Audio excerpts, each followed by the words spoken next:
Ibirori vy'isekeza ryo kwimbura isukari vyabaye kuri uyu wa kabiri uheze ku cicaro gikuru c'ihinguriro Sosumo kiri muri komine Bukemba, zone Gihofi.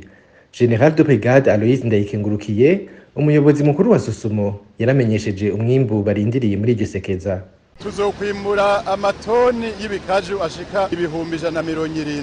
Mu biharu rero amatoni nkayo azotanga bidahindutse amatoni 18,000 vy'isukari. Rero turizera ko ayo matoni tuyashikiriye ikibazo cikena ry'isukari sinoba ngo kizohera cane mugabo kizotora inyishu abenegihugu bazoronka agasukari atangorane.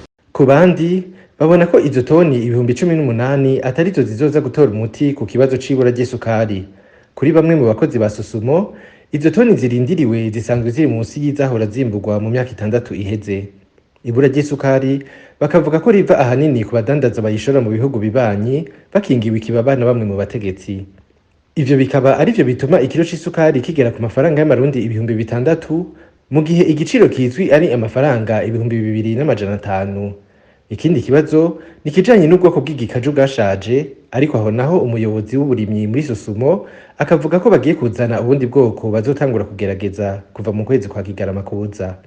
Twizeye yuko mu kwezi kwa 12 tuzoba twarose ubwoko bwiza dushobora gukoresha mu gusubiriza ubwo bundi busanzwe bwaratakaje inguvu, busanzwe butacimbuka neza. Imirima y'ibikaju ikaba iri ku buringanire bwa hegitari zirenga 5,500. Abakozi baba 600 nibo bakora bafise amasezerano y'akazi, nayo ababa 300 bakaba arabakora ku munsi mu gihe c'isekeza ryo kwimbura.